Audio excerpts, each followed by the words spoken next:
Hi everyone! Welcome back sa another episode sa A Day in My Life as daon ni kaiha ni Elisa ug Francisco Libergia nga ni eskwela diri sa Australia. For today's vlog, finally na nagkita sa school nga atong napili para sa atong feeding program. Sa una pa lang, daghan na kaayong preparation ang nahitabo ug karon makita na nato ang resulta sa tanan nga effort sa matag usa. Pag-abot nila dito sa school, akong mom ang unang nakigstorya sa mga teachers aron mahibaw-an kung asa ang pinakaangay nga place para mag-set up sa atong feeding program. Dako kaayo akong pasalamat sa mga teachers kay very accommodating ug supportive sila gikan sa sugod hangtod sa katapusan sa programa. As you can see sa video, makita niyo ang excited og happy faces sa mga bata. Grabe, makita gyud ang ilang mga smile kung unsa ka sila ka-excited. So before din may nagkuha og videos and pictures na ngayon sa may permission sa mga teachers and they gladly allowed us. And we made sure na respectful gyapon ang among pagkuha sa content kay importante gyud nga maayo ta og permission og respetuhon nato ang privacy sa matag usa. Ang school di ay adunay 140 pupils in total. Although dili ko sure kung kumpleto silang tanan present today because ang preschool class kay morning session lang. Ang ako naibaw-an ang ubang parents or guardian unta ang moadto sa school aron makuha ang food sa ilang mga anak.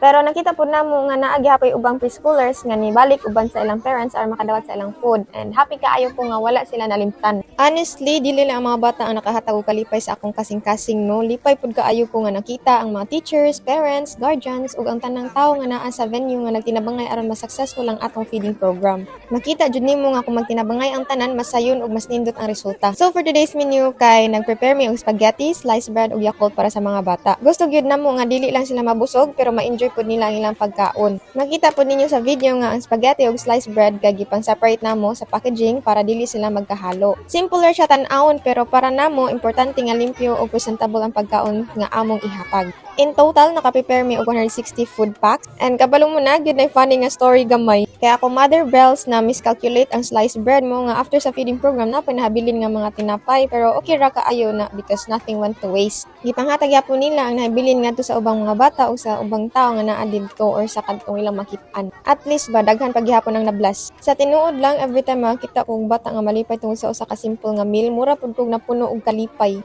Dili kinahanglan nga mahal imong ihatag aron mahimong meaningful. Sometimes, a simple plate of spaghetti, a sliced bread, and a small drink can already make someone's day brighter. Magid ni ang nagpainumdum na ko nga ang tinuod nga kalipay dili makita sa kadako sa imong gihatag kundi sa gugma ug sa kinasing-kasing nga imong gipakita sa paghatag. I also want to say a very thank you sa tanan nga nitabang aron mahimong successful ang event nga ni. Sa ako ang mommy ug daddy, daghan kayong salamat kay kahibaw ko nga busy kaayo mo sa inyong tagsa-tagsa nga mga responsibilidad pero bisan ana naglaan gihapon mo og oras ug kusog aron personal mo nga motabang sa feeding program. And I am truly blessed to have parents like you. Daghan salamat pud sa akong mga friends nga diri sa Australia, sila Ate Che, Ate Nobs, and Ate Jeans, nga ni-share sa ilang blessings, bisan layo mi sa Pilipinas, nagpabiling gihapon ang among desire nga makatabang sa atong mga kababayan. Thank you for trusting me and for having the same heart to give. Hopefully, mas daghan pa ta og outreach program nga mabuhat in the future. Sa tanan nga volunteers, teachers, parents, guardians, ug sa tanang tao nga nagtabang sa pag-organize, pag-distribute sa food ug pag-atiman sa mga bata, daghan kaayong salamat.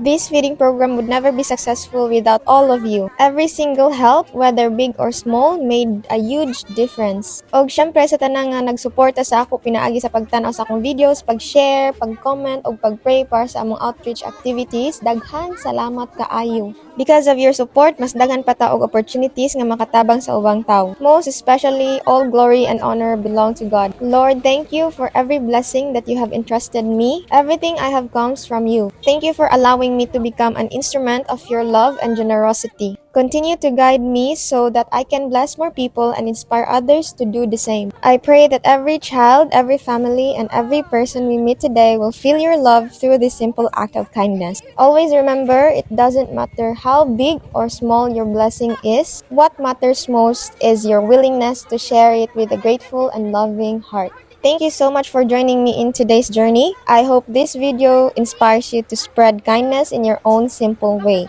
God bless you all. Keep safe always, and I'll see you in my next vlog. Bye everyone!